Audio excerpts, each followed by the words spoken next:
ఈ 2025 ఐపీఎల్‌లో 4 వరుస ఓటముల తర్వాత ఎట్టకేలకు ఎస్ఆర్‌హెచ్ గెలిచి ఈ సీజన్‌లో రెండో విజయాన్ని ఖాతాలో వేసుకుంది. ఇంకా క్లియర్‌గా చెప్పాలంటే ఈ మ్యాచ్‌లో ఎస్ఆర్‌హెచ్ గెలిచింది అనడం కన్నా అభిషేక్ శర్మ గెలిపించాడు అనడం మంచిది. ఈ మ్యాచ్‌లో అభిషేక్ శర్మ పట్టిందల్లా బంగారమైంది. తాను ఎటు కొట్టినా అది బౌండరీనో లేదా సిక్సో వెళ్ళింది. ఈ ఒక్క మ్యాచ్‌తో అభిషేక్ శర్మ ఓవర్‌నైట్ స్టార్ అయిపోయాడు. సోషల్ మీడియాలో ఎక్కడ చూసినా అతని పేరే వినిపిస్తుంది. మరి అతను చేసిన విధ్వంసం అలాంటిది. పంజాబ్ కింగ్స్ కొట్టిన 245 పరుగుల భారీ లక్ష్యాన్ని సునాయాసంగా గెలిపించాడు. ఈ మ్యాచ్లో అభిషేక్ శర్మకు వచ్చిన లైఫ్లు వేరే ఏ ప్లేయర్కి రాలేదేమో. 2-3 క్యాచ్ డ్రాప్లు, ఒక నో బాల్, ఒక రన్అట్, ఇలా ఇవన్నీ అభిషేక్ శర్మకు కలిసొచ్చాయి. లేదంటే అభిషేక్ శర్మ మొదట్లోనే అవుట్ అయ్యేవాడు. ఈ మ్యాచ్లో మొదట ఓవర్లోనే ట్రావిస్ హెడ్ 2 బౌండరీలు కొట్టాడు. అలాగే మార్కో జాన్సన్ వేసిన రెండో ఓవర్లో అభిషేక్ శర్మ 19 పరుగులు పిండుకున్నాడు. ఇలా అయితే వీళ్ళని ఆపలేమని పంజాబ్ కింగ్స్ యష్ ఠాకూర్ని ఇంపాక్ట్ ప్లేయర్గా తీసుకొచ్చింది. ఇతని బౌలింగ్లో కూడా వరుసగా ఒక బౌండరీ, ఒక సిక్సర్ బాదిన అభిషేక్ శర్మ 4వ బంతికి క్యాచ్ అవుట్ అయ్యాడు. దీంతో అభిషేక్ శర్మ పెవిలియన్ వైపు నడుచుకుంటూ వెళ్తుండగా అది నో బాల్ అంటూ సైరన్ మోగింది. దీంతో ఎస్ఆర్హెచ్ ఫ్యాన్స్ ఎగిరి గంతేశారు. అభిషేక్ తిరిగి బ్యాటింగ్ వచ్చాడు. అప్పటి వరకు అభిషేక్ శర్మ కేవలం 28 పరుగులు మాత్రమే చేశాడు. ఇక ఈ నో బాల్ రూపంలో అదృష్టం తన వెంట రావడంతో ఆ అవకాశాన్ని ఉపయోగించుకుని అతను ఆకాశమే అద్దుగా చెలరైపోయాడు. Abhishek Sharma and Travis Head దెబ్బకి ఎస్ఆర్హెచ్ పవర్ ప్లేలో వికెట్ కోల్పోకుండా 83 పరుగులు చేసింది. ఈ మ్యాచ్లో ట్రావిస్ హెడ్ కొంచెం చూసుకొని స్లోగా ఆడగా అభిషేక్ శర్మ మాత్రం స్పీడ్గా ఆడుతూ 19 బంతుల్లోనే హాఫ్ సెంచరీ పూర్తి చేసుకున్నాడు. ముఖ్యంగా స్పిన్నర్స్ని అభిషేక్ శర్మ చీల్చి చెండాడాడు. అలాగే యుజ్వేంద్ర చాహల్ బౌలింగ్లో అభిషేక్ శర్మ 2 క్యాచ్లు కూడా అందించాడు. కానీ చాహల్ వాటిని పట్టుకోలేక నేలపాల్చేశాడు. మరోవైపు ట్రావిస్ హెడ్ కూడా స్పీడ్ పెంచి దూకుడుగా ఆడుతూ 31 బంతుల్లో హాఫ్ సెంచరీ పూర్తి చేసుకున్నాడు. అయితే ఈ మ్యాచ్లో మన ట్రావిస్ హెడ్కి అలాగే గ్లెన్ మ్యాక్స్వెల్కి గొడవ కూడా జరిగింది. మ్యాక్స్వెల్ వేసిన 9వ ఓవర్లో ట్రావిస్ హెడ్ 2 సిక్స్లు కొట్టాడు. అలాగే 5వ బంతిని నేరుగా మ్యాక్స్వెల్ వైపు కొట్టాడు. అప్పుడు మ్యాక్స్వెల్ ఆ బంతిని వైపు విసిరేశాడు. అలా ఓవర్ పూర్తవగానే హెడ్ మ్యాక్స్వెల్ని ఏదో అన్నాడు. అలా వాళ్ళిద్దరి మధ్య గొడవ కూడా జరిగింది. అప్పుడు స్టోయినిస్ అండ్ ఎంపైర్ మధ్యలోకి వచ్చి గొడవను ఆపేశారు. ఈ మ్యాచ్లో ట్రావిస్ హెడ్ 37 బంతులు 66 పరుగులు చేసి అవుట్ అయ్యాడు. హెడ్ క్యాచ్ని పట్టింది కూడా గ్లెన్ మ్యాక్స్వెల్. కానీ ఈ మ్యాచ్లో అభిషేక్ శర్మని ఎలా అవుట్ చేయాలో తెలియక పంజాబ్ ప్లేయర్స్ తలాలు పట్టుకున్నారు. ఏ బౌలర్ వేసినా కొట్టడంతో చివరకు శశాంక్ సింగ్తో కూడా బౌలింగ్ వేయించారు. కేవలం 40 బంతుల్లోనే అభిషేక్ శర్మ సెంచరీని కంప్లీట్ చేసుకున్నాడు. ఆల్మోస్ట్ చివరి వరకు ఆడి 55 బంతుల్లోనే 14 ఫోర్లు, 10 సిక్సర్లతో 256 స్ట్రైక్ రేట్తో 141 పరుగులు చేసి చాలా రికార్డ్స్ని అవేంటంటే ఐపీఎల్ చరిత్రలోనే 3వ అత్యధిక వ్యక్తిగత స్కోర్ నమోదు చేసిన బ్యాటర్గా అభిషేక్ శర్మ రికార్డు క్రియేట్. ఈ లిస్టులో మొదటి స్థానంలో క్రిస్ గేల్ 175 పరుగులతో, రెండవ స్థానంలో మెక్కలం 158 పరుగులతో, మూడవ స్థానంలో అభిషేక్ శర్మ 141 పరుగులతో టాప్ 3లో ఉన్నారు. అలాగే ఐపీఎల్లో హైయెస్ట్ ఇండివిజువల్ స్కోర్ చేసిన ఇండియన్ బ్యాటర్ లిస్టులో కేఎల్ రాహుల్ రికార్డుని బ్రేక్ చేసి అభిషేక్ శర్మ మొదటి స్థానంలో దూసుకెళ్తున్నాడు. ఈ మ్యాచ్లో Abhishek Sharma and Travis head ఇద్దరూ కలిసి 171 పరుగుల భారీ భాగస్వామ్యాన్ని సృష్టించారు. ఇది ఎస్ఆర్హెచ్కు 3వ హైయెస్ట్ పార్ట్నర్షిప్. మొదటి స్థానంలో డేవిడ్ వార్నర్ అండ్ జానీ బేస్టరు 185 పరుగులతో మొదటి స్థానంలో ఉన్నారు. ఈ మ్యాచ్లో సెంచరీ సమయంలో అభిషేక్ శర్మ సెలబ్రేషన్ అందరినీ ఆశ్చర్యానికి గురిచేసింది. ఈ భారీ స్కోర్ చేస్తానని ముందు నుంచే నమ్మకంగా ఉన్నాడేమో అనిపించింది.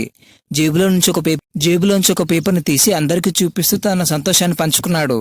ఆ పేపర్పై this one is for orange army అని రాసిపెట్టి ఉంది. దీన్ని చూసి అందరు ఆశ్చర్యపోతున్నారు.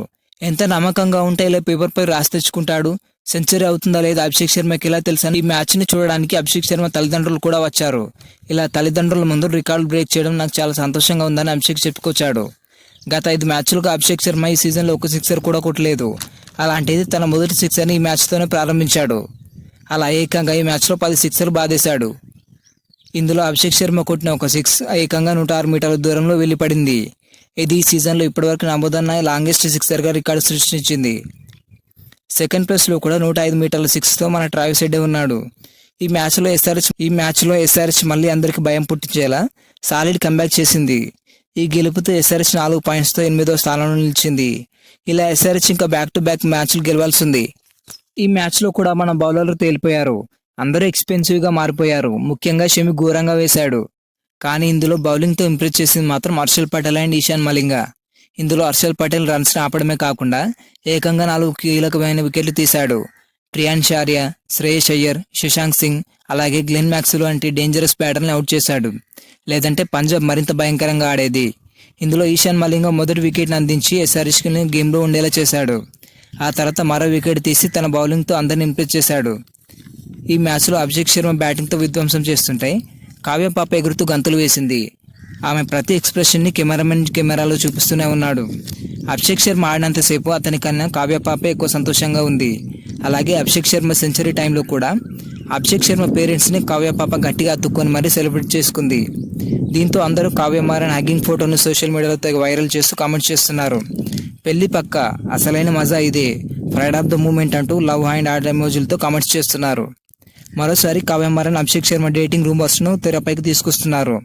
ఇలా జరగడం కొత్త ఏమి కాదు, ఎందుకంటే కావ్య పాప ఏం చేసినా అది కెమెరామెన్ చూపించడం, అది వైరల్ అవ్వడం కామన్గా మారిపోతుంది.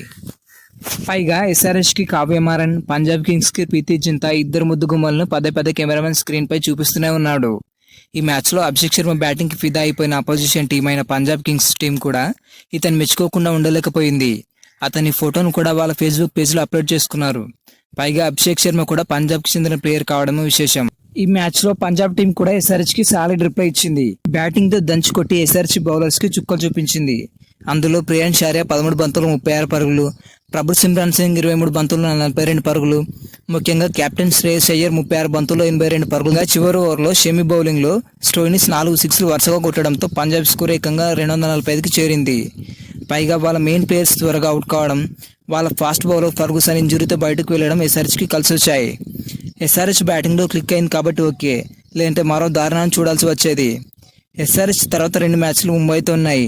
ఇందులో ఎవరు గెలుస్తారో కమెంట్ చేయండి. స్టాట్స్ ప్రకారం చూసుకుంటే పంజాబ్ కింగ్స్పై ఎస్ఆర్హెచ్దే పై చేయి ఉంది.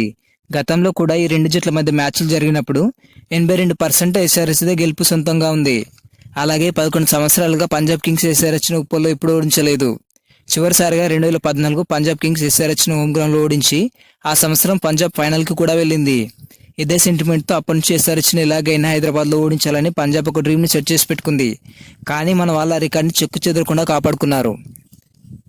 ఈ వీడియో మీకు నచ్చినట్లయితే లైక్ చేయండి. మరిన్ని వీడియోస్ కోసం మన ఛానల్ని సబ్స్క్రైబ్ చేసుకోండి.